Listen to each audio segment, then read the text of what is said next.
jangan heran kalau apa yang dapat oleh Nabi Isa dahsyat. Terima wahyu dia masih anak bayi, terima kitab Injil, menjadi Nabi dia masih anak bayi, itu biasa. Mengapa? Karena terwujud ciptaan Nabi Isa dari awal memang dahsyat. Apalagi habis itu. Kalau awalnya memang dahsyat kun fayakun, apalagi selanjutnya pasti akan jauh lebih mudah bagi Allah Subhanahu wa ta'ala. Bapak Ibu, mantapkan akidahmu.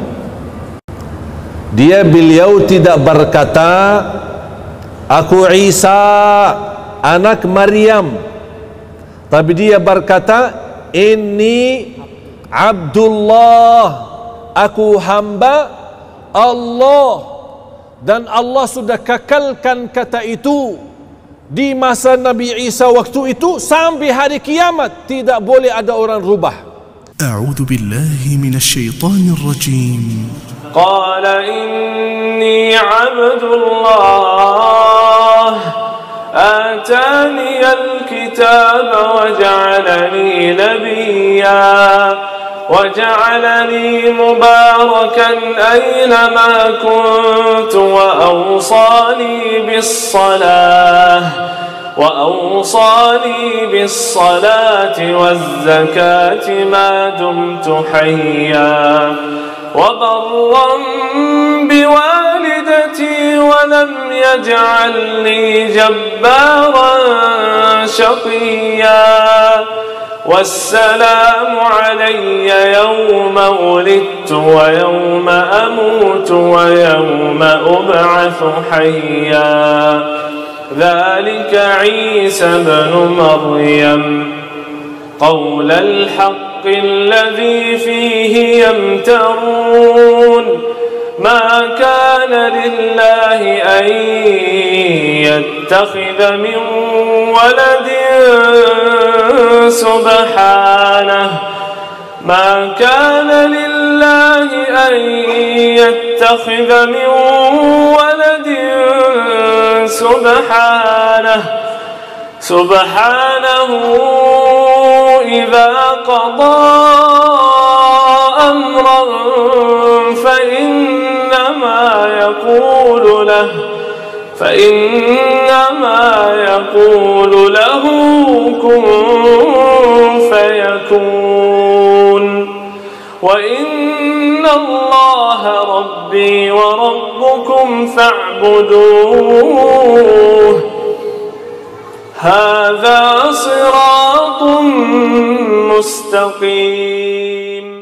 بسم الله الرحمن الرحيم. السلام عليكم ورحمة الله وبركاته.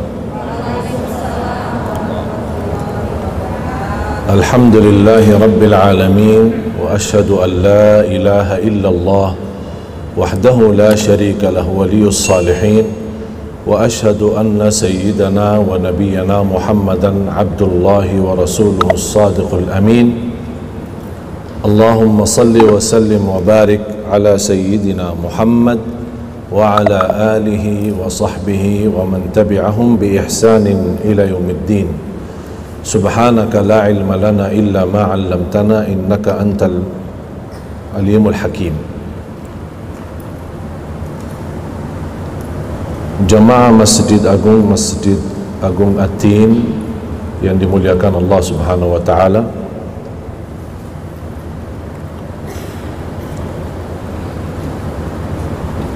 Saya tadi bertanya sama panitia apa tema, mereka menjawab bebas. Tidak ada tema khusus. Cuma saya ingin sampaikan hal yang sering saya ditanya oleh jamaah.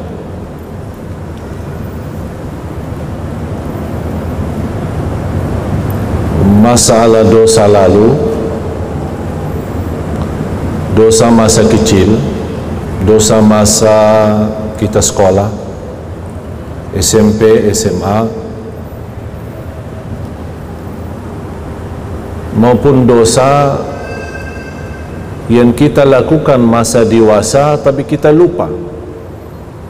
Tapi kita ingat ada dosa yang kita lakukan, tapi kita lupa. Bagaimana cara terjamin diampuni Allah Subhanahu wa ta'ala? Karena orang yang berdosa pasti keinginannya diampuni Allah. Karena sengsara seorang dosa di dunia masih membawa bebannya ke akhirat. Berat. Tapi dia ingin dibangkitkan oleh Allah hari kiamat, di hari akhirat, tapi sudah termasuk orang itu diampuni oleh Allah Subhanahu wa ta'ala. Ini satu pertanyaan. Pertanyaan yang kedua, yang hampir setiap tahun masih dibicarakan, masalah Natal. Setiap tahun dibicarakan. Yang saya ingin bertanya kepada jamaah, tahukah arti daripada Natal? Tidak. Apa arti Natal? Tahu nggak artinya? Terus kok udah tahu artinya, mau nggak ucapin selamat Natal? Kalau artinya baik boleh kan? Tapi kalau artinya tidak baik gimana? Boleh juga? Boleh enggak? Dari segi bahasa, arti Natal adalah hari kelahiran. Hari kelahiran. Yang dimaksud di hari Natal itu siapa yang lahir? Isa Al-Masih. Isa Al-Masih.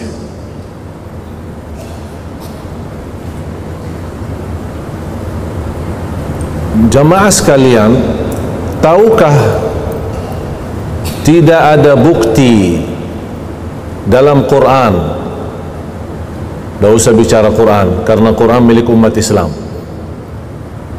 Tahukah dalam Injil tidak ada bukti kelahiran Nabi Isa atau Yesus yang biasa dinamakan tanggal 25 Desember?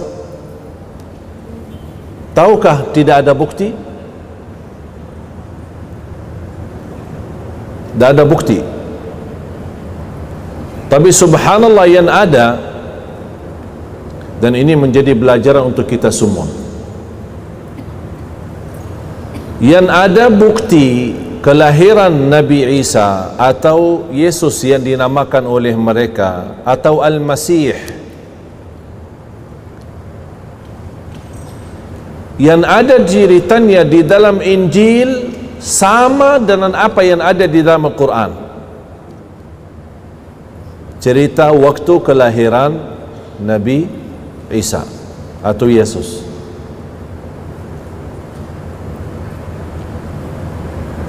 Jamaah sekalian, pernah enggak baca surah Maryam? Pernah enggak baca surah Maryam? Coba kita gali surah Maryam ya. Yang bawa Quran terjemahan atau Ustaz, tolong bantu.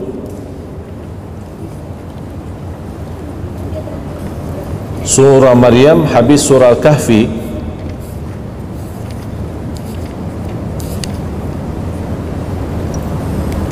Surah Maryam surah 19, terdiri dengan 98 ayat. Termasuk juga surah Ali Imran, boleh anda simpan. Ini menjadi PR ya, untuk kita belajari surah Ali Imran, surah ketiga, mulai dari ayat 33. Ini bukan bahasan saya sekarang ya, cuma saya ingin anda simpan surah Ali Imran surah ketiga ayat 33 sampai ayat 60, atau mohon maaf sampai ayat, karena masih ada kaitan, sampai ayat 66. Sampai ayat 66. Dari ayat 33 sampai ayat 66. Kelemahan kita jamaah sekalian sebagai umat Islam, tidak tahu sejarah Siti Maryam kemudian Nabi Isa dalam Al-Quran. Dan salah satu ayat yang juga ada di dalam Injil,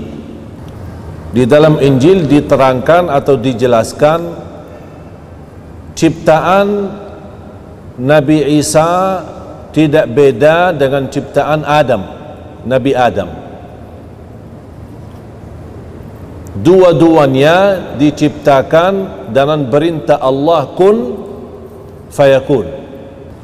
Nabi Adam dari tanah, kun fayakun, jadi manusia. Nabi Isa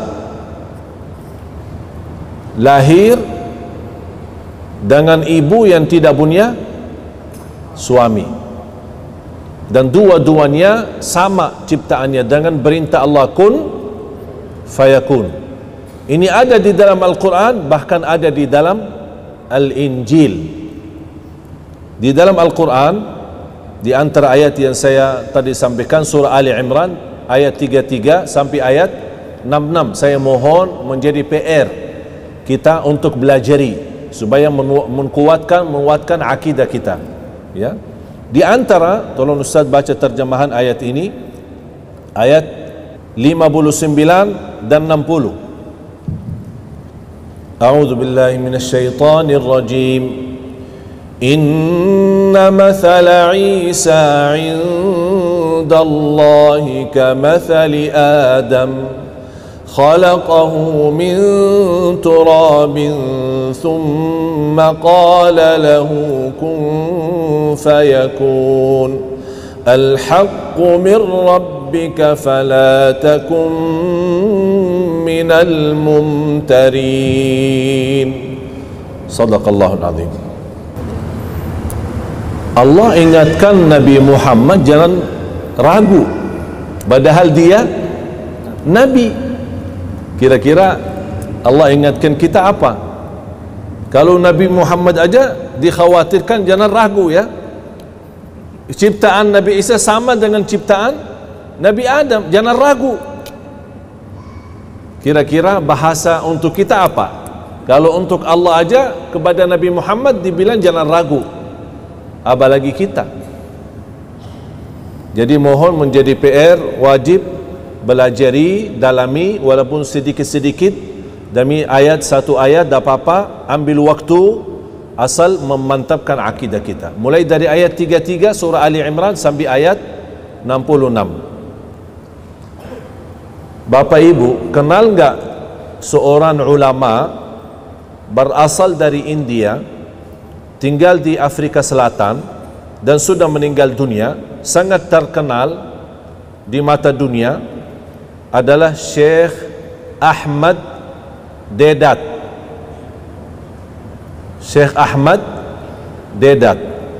Saya mohon, kalau anda berkenan punya luang waktu, buka di YouTube dan sering mendengar dan simak dari ceramah-ceramah Syekh Ahmad Deedat. Ada yang bahasa Inggris bagus, silahkan dengar, dan ada juga beberapa ceramah beliau yang sudah ada teks terjemahan ke bahasa Indonesia. Apa kata beliau? Salah satu kesempatan emas untuk saya berdakwah, karena beliau termasuk seorang figur, seorang ulama, bukan hanya hafal Quran lagi, bahkan dia hafal Injil dan Taurat. Seperti yang masa sekarang muridnya beliau, Syekh Muhammad Zakir. Pernah dengar? Tapi Muhammad Zakir itu jauh lebih hebat daripada gurunya. Mengapa? Karena Syekh Muhammad Zakir itu hafal Taurat, Injil, buku Hindu, buku Buddha. Buku Hindu dan buku Buddha dia hafal. Sampai orang-orang pendeta di dunia, kalau dia kehilangan ayat atau kehilangan sesuatu, hubungannya kemana? telefon kepada Syekh Muhammad Zakir. Apa kata gurunya Syekh Ahmad Deedat? Kata beliau, bagi saya yang biasa berdakwah di kalangan Nasara, bagi saya kesempatan emas mendakwahi orang Nasara melalui hari Natal. Mengapa? Karena mereka merayakan tapi mereka sendiri tidak tahu sejarah. Padahal di dalam Injil mereka menyampaikan kelahiran Yesus atau Isa alaihissalam yang mereka menganggap itu adalah Tuhan Allah atau anak Allah subhanahu wa ta'ala. Dia kelahiran di musim panas, bukan di musim salju. Sekarang ditetapkan sekian ratus tahun 25 Desember adalah hari Natal, dan kita selalu memperhatikan tanggal ini selalu datang di musim dingin, bukan musim panas. Dan ini bukan cerita saya, bukan cerita Syekh Ahmad Deedat, tapi memang ada di dalam buku Al-Injil. Ternyata yang ada di dalam Injil, cerita kelahiran Yesus sama dengan yang ada di surah Maryam. Silahkan buka surah Maryam. Mulai dari ayat 16. Ayat 16 sampai ayat 38. Ini mohon maaf, ini pelajaran penting ya, karena saya tadi tanya panitia ada tema, dia bilang bebas. Saya jujur saja tidak tahu mau bahas apa. Pas saya duduk terfikir ini, baru saya duduk saya terfikir ini, ayat ini. Jadi saya ingin menyampaikan supaya untuk meyakinkan, kalau Allah saja berkata kepada Nabi Muhammad jangan ragu. Sekarang saya ingin diri saya dan anda sekalian meyakinkan akidah kita, akidah yang benar. Supaya apa? Supaya kalimat syahadat kita jangan jadi sia-sia. Jangan nanti di ujung hayat kita ingin mati husnul khatimah malah tidak bisa ucapkan kalimat syahadat. Berat. Hati-hati. Akidah itu sumber modal. Kalau akidah tidak ada, kehabisan akidah, kehilangan akidah, na'udzubillah, rugi dunia akhirat. Rugi kesehatan tidak apa-apa, rugi harta tidak apa-apa, tapi rugi iman bahaya. Mulai dari ayat 16 sampai ayat 38. Saya tidak akan bahas semuanya, tapi saya ingin anda juga kembali belajar. Saya akan bahas sesuai waktu yang kami sempatkan, dan insyaAllah sisanya anda bisa belajar. Sangat mudah sebenarnya untuk mengenal akidah yang benar, tidak susah, karena kita setiap hari meminta petunjuk dari Allah lewat salat fardu, bahkan lewat sunnah qabliyah ba'diyah, ihdinas siratal mustaqim. Kita setiap hari minta petunjuk kepada jalan yang lurus, dan ini petunjuk salah satunya pemudahan dan jalan yang lurus dalam hal akidah, supaya kita tidak tertipu dalam akidah kita. Akidah tidak ada tawar-menawar walaupun sama orang tua. Islam membolehkan berbakti baik sama orang tua yang non-muslim. Kalau orang tua kita non-muslim dan kita sudah masuk Islam, Islam tidak melarang kita tetap bersama mereka. Islam tidak melarang kita bersahabat baik dengan mereka. Islam tidak melarang kita tetap melayani baik dan melayani ikhlas sama mereka. Tapi satu Islam melarang, kalau mereka menawarkan kembali bersyirik kepada Allah, kata Allah jangan taati mereka. Tapi selebihnya jadilah teman yang baik untuk mereka. Begitu adilnya Islam. Karena tetap walaupun orang tua, walaupun mereka non-muslim, masih punya hak karena mereka sebagai orang tua. Dan itu tidak ada selain di dalam ajaran Islam. Cuba kita sama-sama belajar ini. Sudah buka ayat Al-Quran? A'udzu billahi minasyaitonir rajim. Bismillahirrahmanirrahim.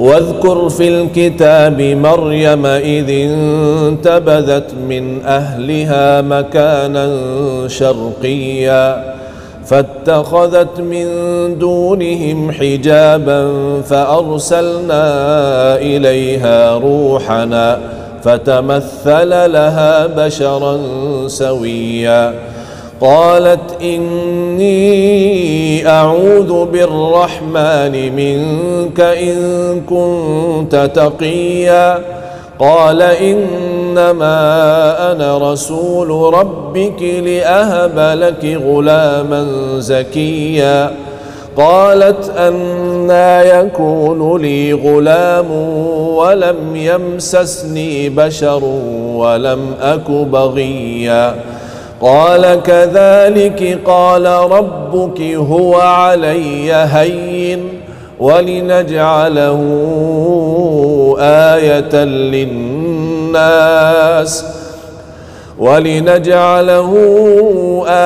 للناس ورحمة منا وكان أمرا مقضيا فحملته فانتبذت به مكانا قصيا فأجاءها المخاض إلى جذع النخلة قالت يا ليتني مت قبل هذا وكنت نسيا منسيا فناداها من تحتها ألا تحزني قد جعل ربك تحتك سريا وهزي إليك بجذع النخلة تساقط عليك رطبا جنيا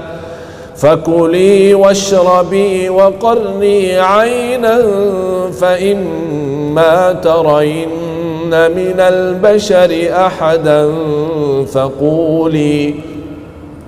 فقولي إني نذرت للرحمن صوما فلن أكلم اليوم إنسيا فأتت به قومها تحمله قالوا يا مريم لقد جئت شيئا فريا يا أخت هارون ما كان أبوك امرأ سوء وما كانت أمك بغيا فأشارت إليه قالوا كيف نكلم من كان في المهد صبيا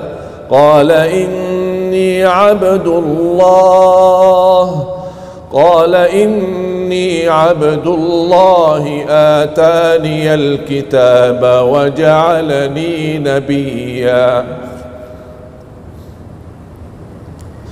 وجعلني مباركا أينما كنت وأوصاني بالصلاة والزكاة ما دمت حيا وبرا بوالدتي ولم يجعلني جبارا شقيا والسلام علي يوم ولدت ويوم أموت ويوم يبعث حيا والسلام علي يوم ولدت ويوم أموت ويوم أبعث حيا ذلك عيسى بن مريم قول الحق الذي فيه يمترون ما كان لله أن يتخذ من ولد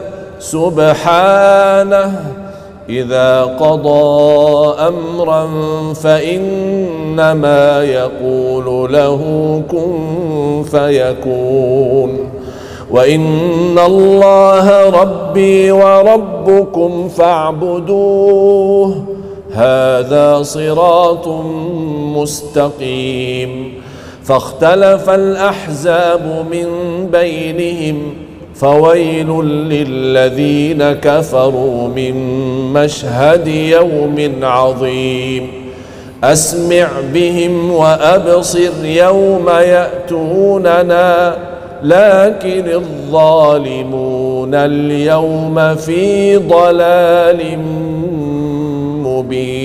مبين صدق الله العظيم. Jamaah sekalian, Siti Maryam, Nabi Isa sangat mulia di sisi Islam. Bahkan tidak sah iman kita kalau tidak iman dan percaya Nabi Isa salah satu Nabi dan Rasul. Hafal enggak rukun iman? Rukun iman berapa? 6. 1. Percaya Allah. 2. Kepada malaikat. 3. Kitab. 4. Rasul. Berarti salah satu rukun iman percaya kepada seluruh Nabi dan Rasul. Memang Nabi kita Nabi Muhammad sallallahu alaihi wasallam. Bahkan Nabi Muhammad sallallahu alaihi wasallam pernah berkata, "Khairu ma qultu ana wan nabiyyuna qabli." Sebaik-baik kata yang aku ucapkan dan nabi-nabi yang sebelumku. Sebaik-baik kata yang aku ucapkan dan para nabi yang sebelum-sebelumku adalah la ilaha illallah wahdahu la syarikalah lahul mulku wa lahul hamd yuhyi wa yumit wa huwa ala kulli syai'in qadir. Ini sudah sepakatan semua para nabi membawa kata itu. Semua mulai dari Nabi Adam sampai Nabi kita Nabi Muhammad sallallahu alaihi wasallam. Tapi subhanallah, menjadi bukti Islam tidak anti toleransi. Katanya kalau tidak ucapin selamat Natal berarti seolah-olah Islam anti toleransi. Tidak mau, tidak diterima, beda pendapat, macam-macam alasan. Islam keras, Islam teroris, Islam apa macam-macam. Eksklusif ya, macam-macam alasannya. Padahal membuktikan begitu Islam indah, bahkan rahmatan lil alamin, itu tidak ada di dalam Injil. Mereka kan membanggakan dan memuliakan Siti Maryam dan memuliakan Yesus Isa Al-Masih sebagai kadang sebagai Tuhan, kadang anak Tuhan, macam-macam. Tapi tidak ada di dalam Injil jamaah sekalian satu surah yang membawa nama Maryam atau membawa nama Isa. Tapi subhanallah di Islam membuktikan Islam memang Islam merangkul semua para nabi dan rasul, memuliakan semua para nabi dan rasul. Bahkan Islam tidak bermasalah sama siapapun. Bahkan di antara yang kita belajari, ahabbun nasi ilallah anfa'uhum linnas, yang paling dicintai oleh Allah, yang selalu berguna bagi orang lain. Tidak disebutkan orang lain itu apakah Islam atau bukan Islam. Bahkan di dalam Islam jamaah sekalian, kalau kita sayangi, melayani, memberikan perhatian kepada binatang yang membutuh bantuan, Allah nilai memberikan pahala besar. Ingat gak hadis cerita orang wanita yang memberikan air minum kepada anjing? Tahu kan? Apa yang Allah balas? Padahal wanita itu tidak pernah berbuat kebaikan, bahkan dikenal wanita itu, na'udzubillah, tapi dalam sekali dia bantu anjing, Allah ampuni dosanya. Saya bertanya sekarang Bapak Ibu, anjing di hukum Islam apa? Najis, dan hukumnya haram. Kok bisa anjing najis hukumnya haram di ajaran Islam, tapi kita ketika melihat anjing lagi membutuh pertolongan, kita bantu, Allah ampuni dosa kita? Kira-kira bagaimana kalau sama binatang yang bukan najis, bukan haram? Faham gak? Kalau sama anjing yang namanya najis haram, Allah masih berikan pahala, bahkan nilai itu bisa ibadah. Kira-kira bagaimana kalau binatang yang bukan najis dan bukan haram? Apalagi yang kita beri bantuan itu, pertolongan kita kepada orang manusia. Kalau sama binatang aja dihargai Allah, apalagi sama manusia, apalagi sesama muslim. Oh, tingkat lagi. Ini semakin meningkat. Dan membuktikan Islam itu memang rahmatan lil alamin. Tidak ada di dalam Al-Quran yang isinya 114 surah, tidak ada satu surah atas nama istri Rasul. Ada enggak atas nama istri Nabi Muhammad? Istri Nabi Muhammad siapa namanya? Siti Khadijah. Anaknya laki maupun perempuan semuanya dari Siti Khadijah. Tapi subhanallah, tidak ada. Malah yang ada di dalam Al-Quran satu surah lengkap dari awal sampai akhir, sampai jumlah ayatnya 98 ayat, bernama Siti Maryam, dikasih nama Maryam. Dan cerita semua disambungkan. Bapak Ibu, cerita yang ada di surah Ali Imran, sudah tulis enggak tadi? Surah Ali Imran, sambungkan cerita surah Ali Imran sama cerita yang ada di surah Maryam. Karena asal cerita Siti Maryam dulu, sebelum cerita Nabi Isa. Siti Maryam dulu. Bahkan di surah Ali Imran cerita orang tuanya Siti Maryam. Inna Allah astafa Adam wa Nuhan wa ala Imran wa ala Ibrahim ala alamin.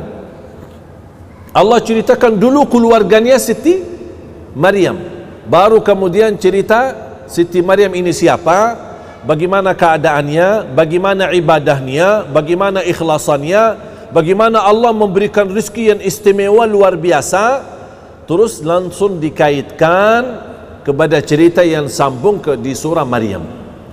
InsyaAllah Bapak Ibu, kalau anda yakini dan dalami hayati cerita surah Ali Imran sama cerita yang ada di surah Maryam, insyaAllah sempurna akidah kita, kuat, tidak akan diragukan. Coba saya minta satu, Ustaz mohon, di surah Ali Imran bacakan aja terjemahan surah Ali Imran ayat 36 dan 37. Tapi jangan lupa ya, tulis mulai dari ayat 33 surah Ali Imran, itu menjadi PR ya, 33 sampai ayat 66 ya. Sudah tulis ya, dari 33 sampai ayat 66. Tapi hanya sebentar saja saya ingin sampaikan sebuah pesan, mudah-mudahan anda bisa mengerti dan bisa memahami untuk menguatkan akidah kita. Bagaimana keadaan Siti Maryam yang ada di surah Ali Imran ini? Tolong langsung terjemahan 36 sama 37. Bismillahirrahmanirrahim. Maka ketika ibunya Maryam melahirkan beliau, dia berkata, "Ya Tuhanku, aku telah melahirkan seorang putri, anak perempuan, padahal Allah lebih tahu apa yang dia lahirkan. Dan laki-laki tidak sama dengan perempuan. Dan aku memberinya nama Maryam. Dan aku mohon perlindunganmu untuknya dan anak cucunya dari gangguan setan yang Subhanallah. Sambil ibunya Siti Maryam sepertinya kekhawatiran, sambil berlindung kepada Allah dari godaan syaitan, bukan hanya untuk Siti Maryam, bahkan keturunannya, supaya jangan sampai digoda oleh syaitan. Maaf, diulang lagi, saya suka ayat ini. Dan boleh menjadi doa kita, jamaah sekalian, kalau ibu-ibu sedang hamil mau melahirkan, ketika mau melahirkan, boleh, ya Allah, lindungilah aku dan anakku dan keturunan anakku dari godaan syaitan. Coba ulang lagi. Maka ketika ibunya Maryam melahirkan beliau, dia berkata, "Ya Tuhanku, aku telah melahirkan anak perempuan, padahal Allah lebih tahu apa yang dia lahirkan. Dan laki-laki tidak sama dengan perempuan. Dan aku memberinya nama Maryam. Dan aku mohon perlindunganmu untuknya dan anak cucunya dari gangguan syaitan yang terkutuk." Ya, terus. Maka dia Allah menerimanya dengan penerimaan yang baik. Allah menerimanya. Berarti Allah terima anaknya Siti Maryam ini, diterima keadaannya, bahkan diterima doanya. Bukan hanya diterima, bahkan diterima dengan penerimaan yang baik. Subhanallah. Terus, maka dia Allah menerimanya dengan penerimaan yang baik, membesarkannya dengan pertumbuhan yang baik, dan menyerahkan pemeliharaannya kepada Nabi Zakaria. Setiap kali, siapa yang melindungi, memperhatikan, melayani Siti Maryam sendiri? Allah sendiri, sampai diserahkan sejak dia kecil sambil membesar, baru diserahkan kepada Zakaria alaihissalam. Cuba maaf ulang lagi. Setiap kali Zakaria masuk menemui Maryam di mihrab atau kamar khusus ibadah bagi Maryam. Kalau disebutkan kata mihrab, tempat ibadah, bukan mihrab ini ya, bukan mihrab imam ya, tempat ibadah. Karena di masa dulu tidak ada istilah masjid, tapi ada istilah tempat ibadah seperti mihrab. Ketika Nabi Zakaria menjadi penanggung jawab terhadap Siti Maryam, dia selalu bertemu atau kunjungi ke Siti Maryam, ingin melihat keadaan silaturahim kah, atau melihat apa dia butuh apa, atau perlu bantuan. Ketika dia masuk, melihat Siti Maryam ada di mihrab, artinya ada di tempat ibadah. Ini menunjukkan Siti Maryam memang sukaannya ibadah, ahli ibadah. Coba ketika beliau bertemu, setiap kali Nabi Zakaria menemui di mihrab atau kamar khusus ibadah bagi Maryam, dia dapati makanan di sisinya, lalu dia berkata, "Wahai Maryam, dari mana ini kau peroleh?" Jadi setiap dia kunjungin kepada Siti Maryam, selalu mendapatkan ada rizki di samping dia.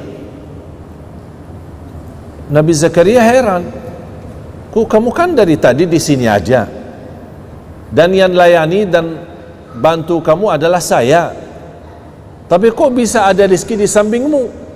Padahal kamu kapan keluar? Tidak pernah kemana-mana. Terus apa jawaban Siti Maryam? Siti Maryam menjawab, "Itu dari Allah. Sesungguhnya Allah memberi rezeki kepada siapa yang Dia kehendaki tanpa perhitungan. Disitulah sebuah belajaran dari Siti Maryam kepada Zakaria alaihissalam. Ini semua dari Allah. Meyakinkan dengan kata dari Allah, segala sesuatu memang dari Allah, membuat Nabi Zakaria memiliki keyakinan untuk memohon kepada Allah. Kalau Siti Maryam aja diterima doanya, kenapa saya tidak? Disitulah dia juga berdoa kepada Allah. Terus lanjut. Di sanalah Nabi Zakaria berdoa kepada Tuhannya seraya berkata, Ya Allah Tuhanku, berilah aku keturunan yang baik dari sisimu.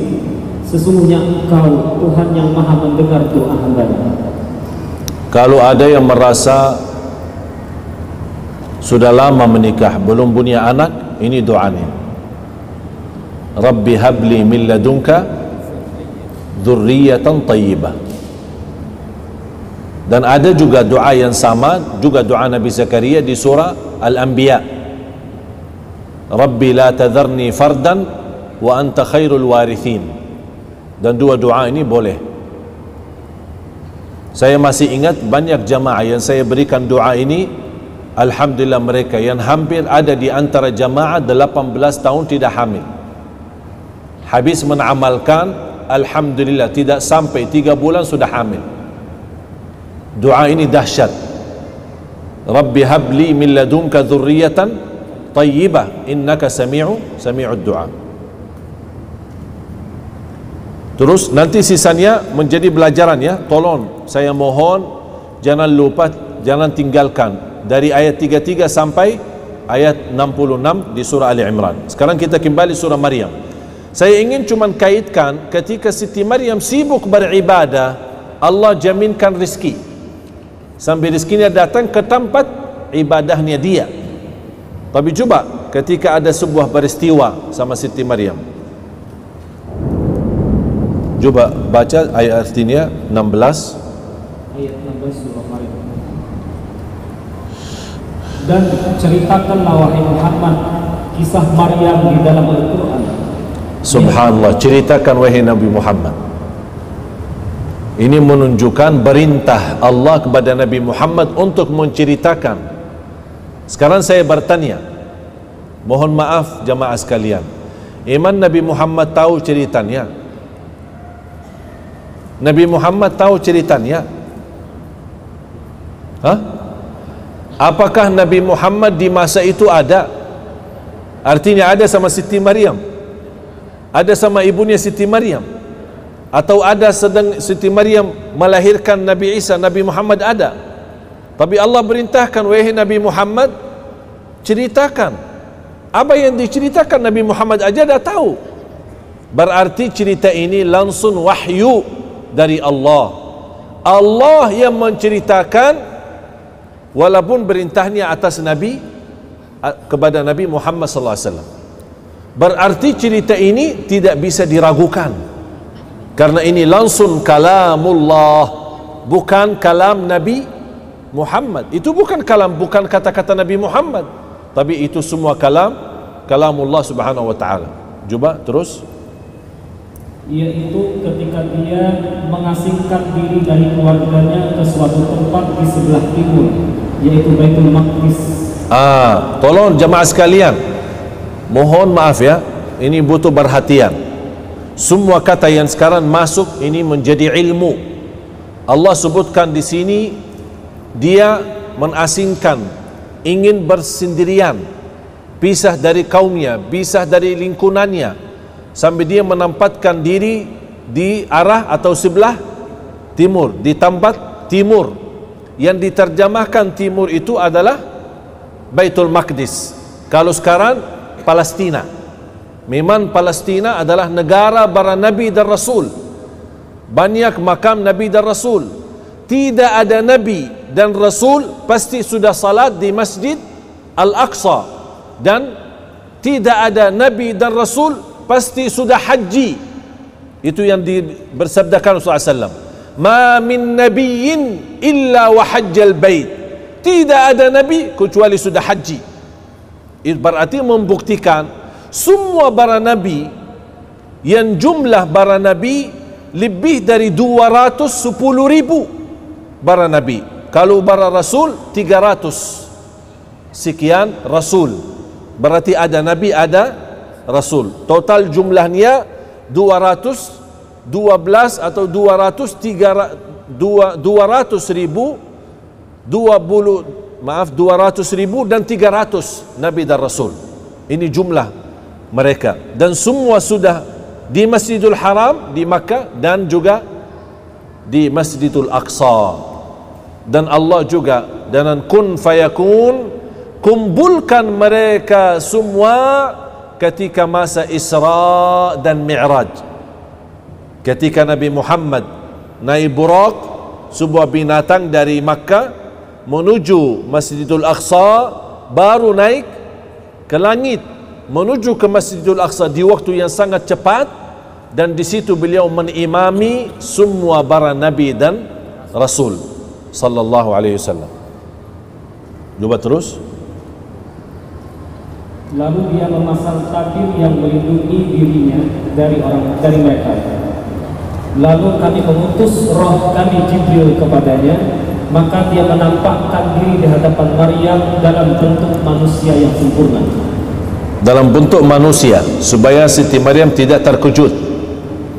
Karena kalau terlihat malaikat Jibril, aslinya malaikat Jibril, pasti akan terkejut. Apalagi dia bersendirian, pisahkan diri dari kaumnya, dari lingkunannya. Dia di tempat sendirian. Oleh karena itu Allah turunkan malaikat Jibril dalam bentuk manusia supaya bisa menyampaikan pesan-pesan Allah kepada Siti Maryam. Kalau malaikat Jibril aslinya 600 sayap. 600 sayap. Kata Rasulullah, kalau Allah izinkan malaikat Jibril buka satu sayap, bukan 600, hanya buka satu sayap, kata Rasulullah, matahari akan tertutup. Matahari akan tertutup. Ini baru satu, bukan 600. Begitu dahsyat makhluk Allah, begitu luar biasa makhluk Allah, tapi mereka semua masih di bawah kekuasaan Allah, hamba Allah subhanahu wa ta'ala. Terus dia Maryam berkata seraya berdoa, sungguh aku berlindung kepada Tuhan yang maha pengasih terhadapmu, jika engkau orang yang bertakwa. Ya. Dia Jibril berkata, sesungguhnya aku hanyalah utusan Tuhanmu untuk menyampaikan anugerah kepadamu seorang anak laki-laki yang suci. Laki-laki yang suci. Ini masih dialog ya, antara Jibril sama malaikat Jibril sama Siti Maryam. Tapi coba bayangkan bagaimana perasaan Siti Maryam di saat itu. Karena ini wahyu. Ini wahyu. Memberikan berita gembira, anugerah dari Allah mendapatkan anak yang suci. Terus dia Maryam berkata, bagaimana mungkin aku mempunyai anak laki-laki, padahal tidak pernah ada seorang laki pun yang menyentuhku, dan aku bukanlah seorang pezina. Subhanallah, berat.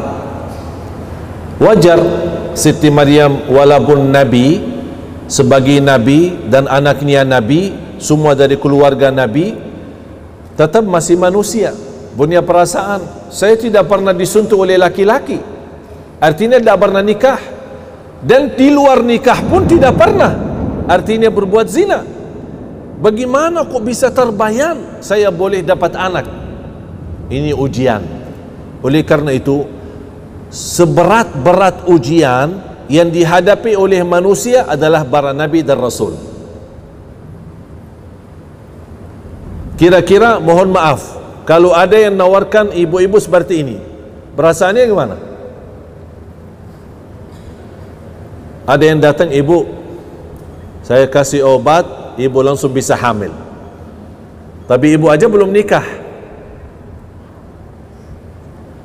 diterima enggak? belum nikah. Pasti risikonya muncul fikiran kita akan difitnah. Saya aja belum nikah, dah pernah sama laki-laki di luar nikah, alhamdulillah saya menjaga kehormatan diri saya, kok malah tiba-tiba bisa hamil. Nanti kata orang apa? Betul nggak? Bagaimana kira-kira keadaan Siti Maryam sendiri? Langsung begitu muncul perasaan manusia, dan itu perasaan manusiawi dan perasaan yang wajar. Bagaimana saya boleh dapat laki-laki tapi saya tidak pernah disentuh oleh orang laki-laki? Kalau nikah dan di luar nikah pun saya tidak pernah berbuat zina. Apa jawaban malaikat Jibril? Jibril menjawab, demikianlah Tuhanmu telah berfirman, hal itu mudah bagiku, dan agar kamu... Sekarang saya bertanya, hal itu mudah. Mengapa Allah berkata hal itu mudah? Bapak ibu akan fahami hal ini mudah kalau anda ikut kembali kepada belajar surah Ali Imran. Kalau Nabi Isa diciptakan oleh Allah tanpa ayah, tapi masih ada ibu, mana kira-kira yang lebih sulit? Diciptakan Adam tanpa ayah dan ibu, atau menciptakan manusia dan adanya ibu? Mana yang lebih sulit? Adam kan? Adam jauh lebih sulit karena Adam tidak punya ayah, tidak punya ibu. Kalau Nabi Isa masih punya ibu. Disitulah Allah gambarkan, huwa alayya hayyin, itu mudah. Kamu punya anak itu mudah. Bahkan lebih dahsyat lagi, aku ciptakan Adam tanpa ayah dan ibu. Berarti yang fantas kalau boleh selain Allah jadi Tuhan, yang fantas siapa? Yang fantas siapa? Adam, bukan Isa. Dan di dalam Injil mereka meyakinkan Nabi Adam adalah ciptaan kekuasaan Allah. Dan ada juga di dalam Injil, sama yang ada di dalam Al-Quran, ciptaan Adam sama dengan ciptaan Isa, ciptaan Isa sama dengan ciptaan Allah, kun fayakun. Faham jemaah sekalian? Faham? Betul faham ini? Karena saya ingin begitu anda keluar tidak ada ragu-ragu. Allah bilang aja kepada Nabi Muhammad jangan ragu, dan saya sampaikan kepada anda sekalian jangan ragu-ragu. Terus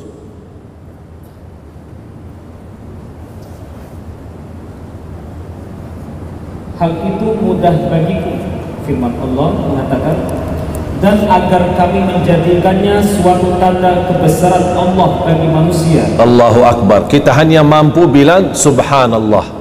Itu hanya kemampuan Allah saja. Tidak ada siapapun selain Allah yang mampu. Itu Allah jadikan tanda kebesaran Allah. Terus? Dan sebagai rahmat dari Allah SWT. Dan hal itu adalah suatu urusan yang sudah diputuskan. Urusan yang sudah, berarti tak ada tawar-menawar. Jadi seolah-olah ini berintah kepada Siti Maryam, udah, dah usah banyak bicara, selesai. Ini keputusan sudah selesai.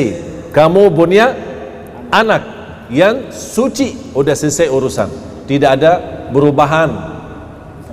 Ya, sekarang Allah menarahkan bagaimana supaya dia mampu menghadapi perkataan orang, fitnah-fitnah orang. Itu sekarang tugasnya. Coba terus. Maka dia Maryam mengagum, lalu dia mengasingkan diri dengan kandungannya itu ke tempat yang jauh. Ya, malu, takut. Dia sudah percaya malaikat Jibril, percaya Allah, dan dia meyakini Allah. Dia tidak meragukan perintah Allah. Tapi bagaimana manusia ini? Manusia pasti aneh-aneh. Mohon maaf, kita aja di lingkungan aneh-aneh. Apalagi zaman sekarang. Apalagi di zaman yang kita lihat, na'udzubillah, macam-macam fitnah. Begitu Siti Maryam sudah menjadi dalam perintah kun fayakun hamil, dia memposisikan memindahkan diri ke tempat yang jauh, karena membutuhkan waktu supaya penjiwaannya siap menghadapi perkataan orang. Terus kemudian rasa sakit akan melahirkan, memaksanya bersandar pada pangkal pohon kurma. Pangkal pohon kurma. Mohon maaf jamaah sekalian, apa kelebihan Allah ceritakan Siti Maryam saat mau melahirkan bersandar kepada pohon kurma? Kan bisa singkat saja kesimpulan, dia Siti Maryam merasa sakit saat melahirkan, udah selesai. Mengapa ada urusan pohon kurma? Apa urusan pohon kurma? Bisa jadi kan, kalau bahasa sederhana, Siti Maryam saat melahirkan merasa sakit, itu kan cerita sudah jelas. Wajar wanita saat melahirkan pasti sakit, kan manusia ada rasa sakit. Allah juga ceritakan Siti Maryam pun merasa sakit saat melahirkan.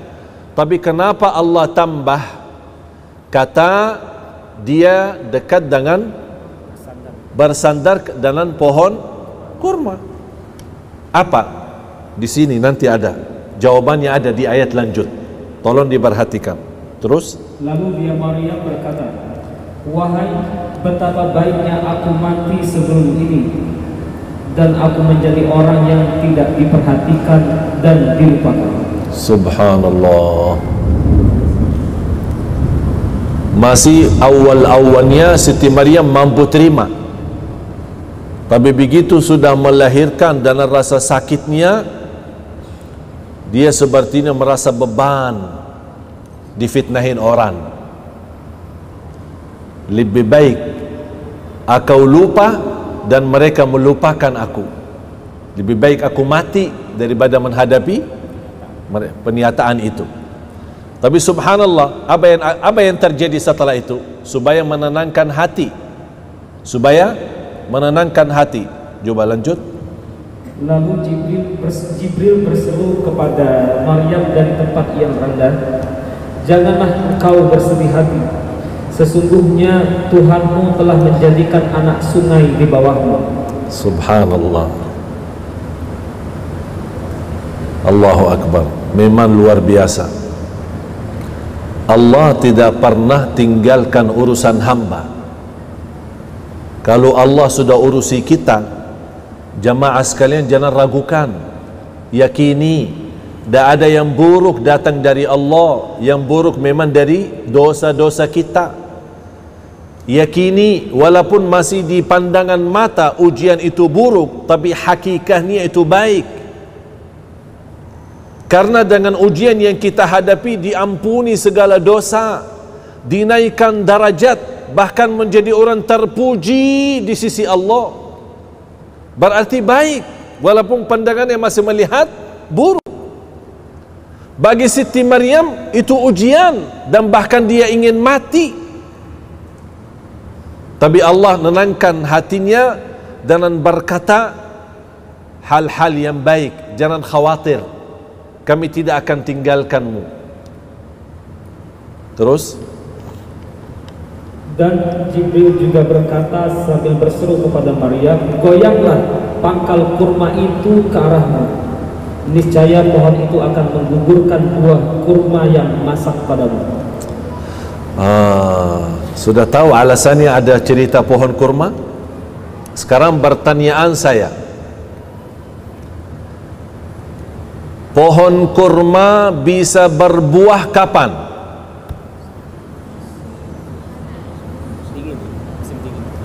Ini jadi PR.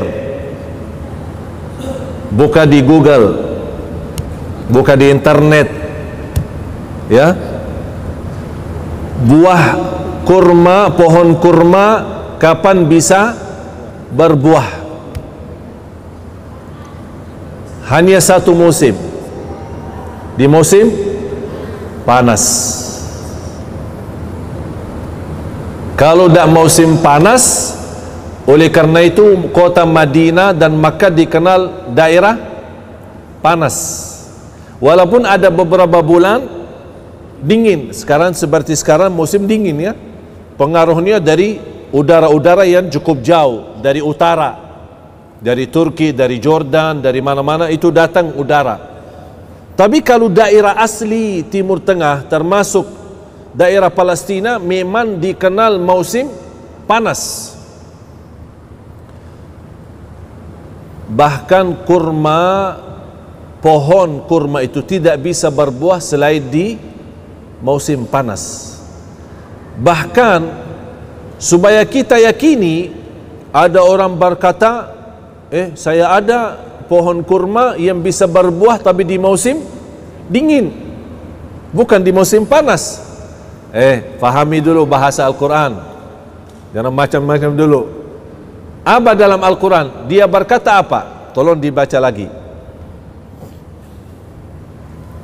Dan goyanglah pangkal pohon kurma itu ke arahmu, niscaya pohon itu akan menggugurkan buah kurma yang masak padamu. Pohon kurma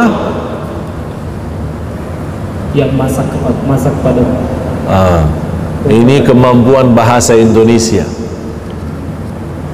Sayang sekali bahasa Indonesia tidak mampu menjelaskan arti itu. Kalau bahasa Indonesia kurma, tapi kalau dalam bahasa Arab beda-beda. Ada rutab, ada balah, ada bizir, ada kurma, tamar. Berarti ada 4. Ada rutab, ada balah, ada bizir, ada tamar. Allah di sini sebutkan kata rutab, bukan tamar. Mengapa? Karena rutab itu selalu datang di awal musim panas. Yang namanya rutab adalah kurma setengah matang. Kalau orang Indonesia sukaannya kurma setengah matang, katanya biar cepat hamil. Itu cerita-cerita yang jual di sana. Orang-orang dah tahu, orang dari Madura atau dari mana yang sudah lama tinggal di Madinah, Makkah, dia suka jual ke jamaah umrah atau jamaah haji. Ini beli kurma biar cepat hamil. Ini tidak ada hubungan sama hamil. Ya, ya mau beli aja. Tapi urusan sama hamil itu bukan urusan sama rutab. Ya cuman ini hanya untuk biar cepat laku barangnya. Ya, memang enak. Rutab itu enak. Rutab yang setengah matang. Bentuknya dia separuh hitam, separuh kuning. Ada model lagi separuh merah, separuh kuning. Itu dinamakan rutab. Dan Allah gambarkan dalam ayat ini, rutab bukan tamar. Dan rutab tidak bisa tumbuh selain di musim panas. Tidak bisa tumbuh selain di musim panas. Kalau kurma yang suka datang dari Amerika, pas bulan puasa kan ada kurma yang agak panjang ya, panjang sekali, sampai kilonya berapa, harga mahal. Itu katanya kurma dari Amerika. Itu bagi suntikan, pohon kurma tapi bagi suntik supaya bisa tumbuh dan bisa berbuah. Pohon kurma yang ada di Amerika tidak bisa rutab, tidak bisa rutab. Karena cuaca di sana tidak bisa menjadikan kurma itu berutab atau buah pohon itu bisa berutab. Beda sama cuaca yang alami. Yang alami seperti Makkah dan Madinah memang bisa, atau di Timur Tengah umumnya termasuk Palestina, termasuk Mesir, Tunisia ada yang namanya rutab. Terus lanjut. Ayat ke-26 di surah Maryam yang artinya, maka makanlah, minum, dan bersenang hatilah engkau Maryam. Jika engkau melihat seseorang, maka katakanlah, sesungguhnya aku telah bernazar berpuasa untuk Tuhan yang Maha Pengasih, maka aku tidak akan berbicara dengan siapapun pada hari ini. Ini salah satu di dalam agama yang sebelum Islam. Kalau berpuasa tidak boleh bicara. Ini kan ini nazartu lirrahmani sauman. Maaf, ulang lagi terjemahan. Dia, Allah perintahkan, kalau kamu bertemu dengan manusia, bernazarlah, tidak bicara. Tapi tidak dibawakan kata bernazarlah tidak bicara, tapi dikaitkan dengan puasa. Coba ulang lagi. Sesungguhnya aku telah bernazar berpuasa untuk Tuhan yang Maha Pengasih, maka aku tidak akan berbicara dengan siapapun pada hari ini. Kira-kira kalau orang bernazar, saya tidak bicara hari ini sama siapapun, cukup enggak? Cukup? Sebagai nazar, saya hari ini saya tidak mau, saya nazar hari ini tidak mau bicara sama siapa-siapa. Cukup jelas kan? Jelas. Berarti hari ini saya tidak bicara sama siapa-siapa. Tapi mengapa Siti Maryam di sini dikatakan bernazar berpuasa? Karena di dalam agama sebelum Islam, orang yang berpuasa tidak boleh berbicara, karena berbicara sama manusia membatalkan puasa. Faham bu? Berbicara dalam keadaan puasa, berbicara membatalkan puasa. Alhamdulillah datang Islam mengizinkan kita berbicara, tapi tidak boleh makan dan minum. Faham jemaah sekalian? Terus lanjut. Kemudian dia Maryam membawa dia bayi itu kepada kaumnya dengan menggendongnya. Mereka kaumnya berkata, wahai Maryam, sungguh engkau telah membawa sesuatu yang sangat mungkar. Sangat mungkar. Ini mulai ujian. Ini mulai ujian. Dan Siti Maryam sendiri tidak mampu menghadapinya. Dia tetap minta pertolongan Allah dan harus dihadapi dengan kekuatan yang dahsyat. Karena ini peristiwa yang dahsyat, harus dibalas dan dihadapi dengan peristiwa yang dahsyat sama. Karena orang perempuan yang begitu dikenal mulia, begitu dikenal suci, tiba-tiba membawa anak. Tapi coba lihat keadaannya. Tolong lanjut. Wahai saudara perempuan Harun atau Maryam, ayahmu bukan seorang yang buruk perangai dan ibumu bukan seorang perempuan pezina. Berarti mereka lingkungan kenal ayahnya Maryam dan kenal ibunya Maryam. Kami kenal mereka baik-baik. Mereka, ibumu tidak berzina, tidak pernah berbuat hal-hal yang buruk, apalagi ayahmu. Tapi mengapa kamu jadi seperti ini? Terus? Maka dia Maryam menunjuk kepada anaknya. Karena dia lagi puasa dan tidak boleh, dan sudah bernazar tidak boleh bicara sama siapapun, hanya dia tunjuk dengan jari, dia tunjuk. Dan sudah dia meyakinkan Allah akan bagi pertolongan dengan cara yang dahsyat. Karena ini peristiwa dahsyat, harus ada balasan atau hadapan yang dahsyat menghadapi fitnah itu. Apa yang terjadi? Dia tunjuk. Terus, bagaimana kami akan berbicara dengan anak kecil yang masih dalam ayunan? Berarti yang dia tunjuk kepada siapa? Oh, jadi kalau kalian mau tahu, tanya si anak bayi itu. Gimana bu? Aneh kan? Sudah peristiwa yang dahsyat, malah suruh bicara sama anak bayi. Anak, kamu aja bicara dah mau, kok disuruh anak? Anak, apa yang mau dibicara oleh anak itu? Inilah pertolongan Allah yang dahsyat. Bagaimana adanya anak ini dahsyat, Allah juga, bagi Allah sangat mudah untuk menjadikan anak bayi itu berbicara. Ini kembali ingat kata sangat mudah. Menciptakan Nabi Isa sangat mudah dibanding Nabi Adam. Apalagi kalau sudah ada Nabi Isa, sulit enggak bagi Allah untuk Nabi Isa berbicara? Tidak sulit, justru lebih mudah lagi. Karena Nabi sudah ada, Isa sudah ada. Walaupun dia belum bisa berbicara, tapi kun fayakun, bicara. Terus Dan Isa putra Maryam pun berbicara, sesungguhnya aku adalah hamba Allah. Subhanallah. Ini sengaja dijawab seperti ini. Bapak Ibu, mantapkan akidahmu. Beliau tidak berkata aku Isa anak Maryam, tapi dia berkata ini Abdullah, aku hamba Allah. Dan Allah sudah kekalkan kata itu di masa Nabi Isa waktu itu sampai hari kiamat. Tidak boleh ada orang rubah. Silahkan Bapak Ibu buka di At-Taurat, buka di Injil, tidak ada satu kata Yesus berkata aku anak Tuhan. Tidak ada. Allah tidak ridha itu. Tidak ada satu kata Yesus sendiri berkata aku anak Tuhan atau anak atau saya Tuhan. Tidak ada.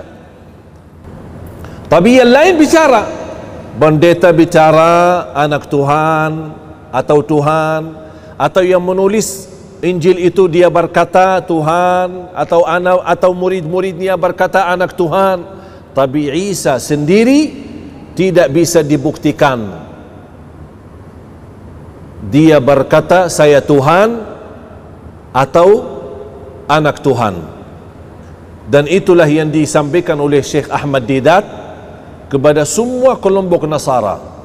Kalau memang kalian berani, bawakan satu kata di dalam Injilmu, tidak usah dalam Al-Quran, dalam kitabmu kalian, bawakan satu ayat atau satu kata Yesus berkata aku Tuhan atau aku anak Tuhan. Tak ada. Mengapa? Karena Allah kekalkan kata itu. Bahkan beliau tidak menjawab ketika Siti Maryam menunjukkan. Dia tidak berkata aku Isa, tapi dia berkata aku hamba Allah, inni Abdullah. Lanjut. Dia Isa berkata, sesungguhnya aku adalah hamba Allah. Dia memberiku kitab Injil dan menjadikan aku seorang nabi. Subhanallah. Ini masih anak kecil, masih anak bayi sudah terima wahyu. Dahsyat, dahsyat. Jangan heran kalau apa yang dapat oleh Nabi Isa dahsyat. Terima wahyu dia masih anak bayi, terima kitab Injil, menjadi nabi dia masih anak bayi, itu biasa. Mengapa? Karena terwujud ciptaan Nabi Isa dari awal memang dahsyat. Apalagi habis itu. Kalau awalnya memang dahsyat kun fayakun, apalagi selanjutnya pasti akan jauh lebih mudah bagi Allah Subhanahu wa taala. Terus, dan Allah menjadikan aku seorang yang diberkahi di mana saja aku berada. Dia memerintahkan kepadaku melaksanakan sholat dan menunaikan zakat selama aku masih hidup. Dan dia memerintahkanku agar berbakti kepada ibuku, dan dia tidak menjadikan aku orang yang sombong lagi celaka. Dan kesejahteraan semoga dilimpahkan kepadaku pada hari kelahiranku, pada hari wafatku, dan pada hari aku dibangkitkan hidup kembali kelak. Itulah Isa putra Maryam. Ini kata siapa? Itu Isa putri Maryam. Di sini kata siapa? Kata Allah. Yang tadi kata aku hamba Allah itu Nabi Isa. Allah sampaikan cerita apa kata-kata Nabi Isa di saat itu. Tapi yang boleh sebutkan dirinya membawa nama aslinya bukan Nabi Isa sendiri. Karena tidak ada di dalam Al-Quran Nabi Isa berkata aku Isa, tapi selalu berkata aku hamba Allah. Bagaimana hamba Allah menjadi Tuhan? Ya, terus.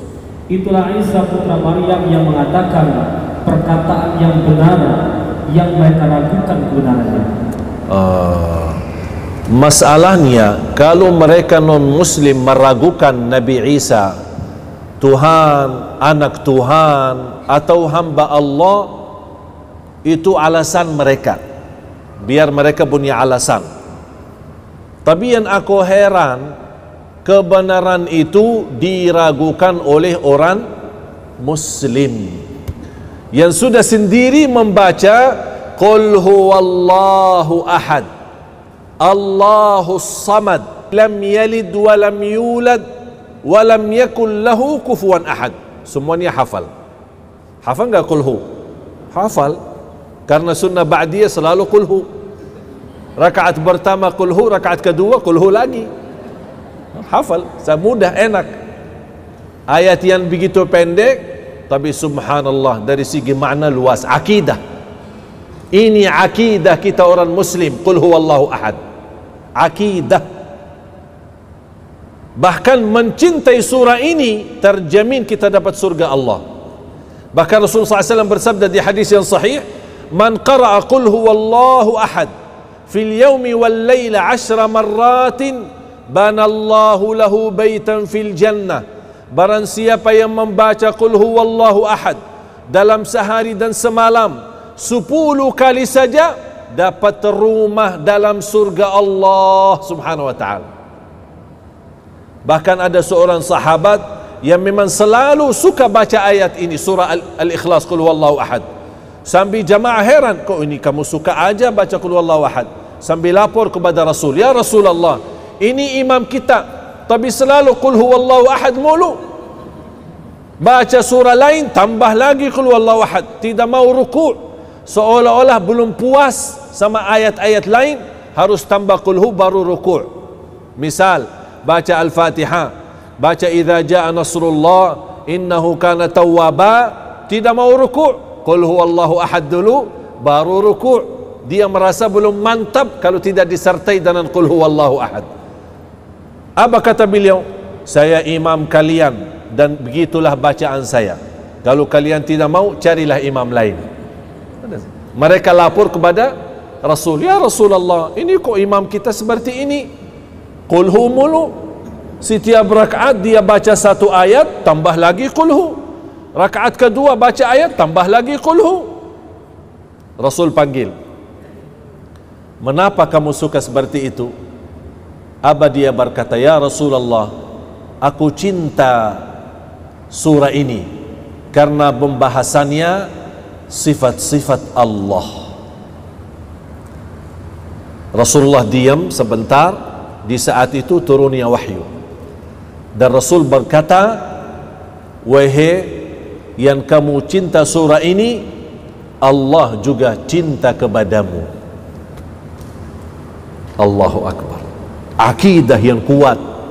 Dia cinta surah ini, dia mendapatkan cintaan Allah. Bahkan ada satu riwayat yang lain, wa hubbuka iyyaha adkhalakal jannah. Cintamu terhadap surah ini sebab kamu terjamin masuk surga. Allahu Akbar. Jangan ragu-ragu. Terus, tidak patut bagi Allah mempunyai anak. Maha suci Dia. Apabila Dia hendak menetapkan sesuatu, maka Dia hanya berkata kepadanya, kun, jadilah. Maka jadi hal tersebut, jadilah sesuatu itu. Isa berkata, dan sesungguhnya Allah itu adalah Tuhanku dan Tuhanmu, maka sembahlah Dia. Inilah yang dinamakan jalan yang lurus. Ini jalan yang ihdinas siratal, suratul Fatihah. Jamaah sekalian, kalau bukan waktu mempelajari suratul Fatihah, mendalami arti suratul Fatihah, kita butuh seperti pertemuan ini selama 7 hari. Kita butuh pertemuan seperti ini selama 7 hari. Mengapa? Supaya memantapkan mendalami surat Al-Fatihah. Oleh karena itu miskin orang Muslim yang hafal surah Al-Fatihah tapi tak bisa tuntaskan kekhusyuan dalam salat. Miskin orang Muslim yang hafal suratul Fatihah tapi dia tidak bisa menangis saat membaca Al-Fatihah. Miskin seorang Muslim ketika dia sakit, dia tidak bisa tuntaskan kesembuhannya melalui suratul Fatihah. Miskin orang Muslim yang dia sudah hafal suratul Fatihah tapi tidak bisa membawa keberkahan yang begitu dahsyat dari suratul Fatihah. Karena mohon maaf, walaupun kita hafal suratul Fatihah, belum mampu menartikan maknanya, menhayati isinya. Padahal suratul Fatihah itu Ummul Quran. Bahkan dibandingkan Al-Fatihah, hanya Al-Fatihah sendiri persimbangannya sama dengan seluruh isi Al-Quran. Kata ulama, apapun isi Al-Quran sumbernya dari suratul Fatihah. Yang bisa fahami suratul Fatihah bakal mampu memahami isi kandungan Al-Quran 30 juz. Yang tidak mampu memahami Al-Fatihah susah untuk memahami isi kandungan Al-Quran. Terus maka berselisihlah golongan-golongan yang ada di antara mereka. Siapa mereka? Yahudi dan Allah gambarkan. Ini sekarang terjadi kan? Berpecah. Kalau mereka berpecah, Allah sudah gambarkan. Mohon maaf, ulang lagi. Maka berselisihlah golongan-golongan yang ada di kalangan mereka, Yahudi dan Nasrani. Terus orang Islam Ikut-ikutan. disebutkan enggak Islam? Disebutkan enggak Islam? Berarti Islam tidak ikut campur kan? Tapi kenapa sekarang umat Islam pecah belah? Ikut-ikutan bersama. Masalah Natal aja masih meragukan. Padahal Allah di sini sebutkan hanya Yahudi dan Nasrani. Biarkan saja mereka. Karena memang itu sifat mereka, tidak mau mengikuti kebenaran. Kenapa kok orang Islam yang ikut campur? Subhanallah, memang pesan-pesan Al-Quran luar biasa. Tapi mana orang Muslim yang sejati, yang memang bersedia membukakan hati sama Al-Quran ini? Tak ada satupun yang kita harapkan dari petunjuk dan hajat urusan dunia maupun akhirat, pasti sudah ada solusinya di dalam Al-Quran. Jamaah sekalian, mudah-mudahan bisa anda fahami. Ini pesan terakhir penutup ayat itu. Terus, maka celakalah orang-orang kafir yang pada waktu menyaksikan hari yang agung.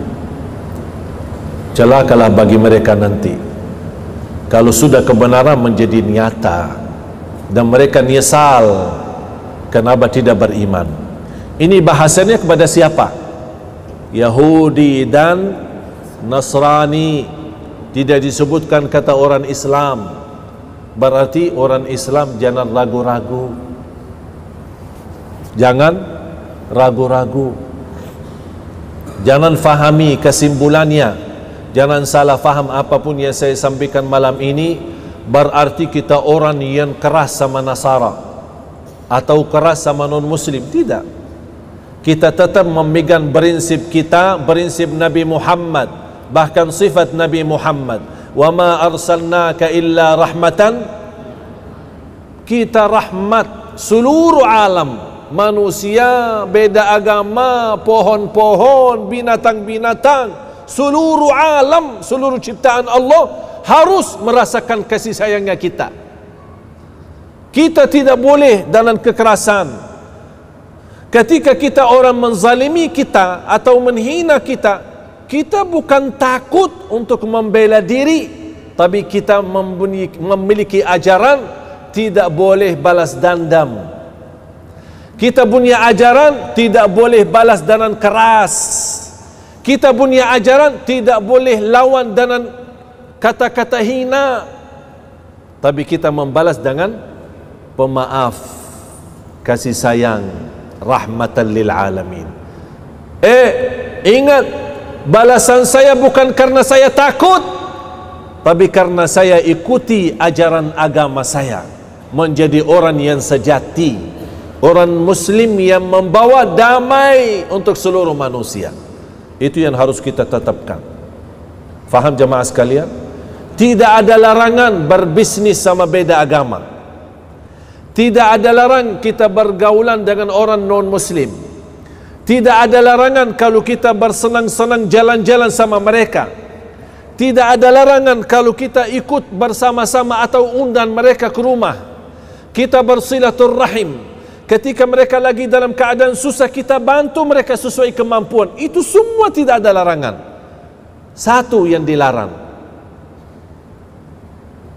1000 bebas, 1001, 1000 bebas, 1 tidak bebas. Akidah. Kalau akidah jangan macam-macam. Silaturahim merusak akidah? Tidak, silahkan silaturahim.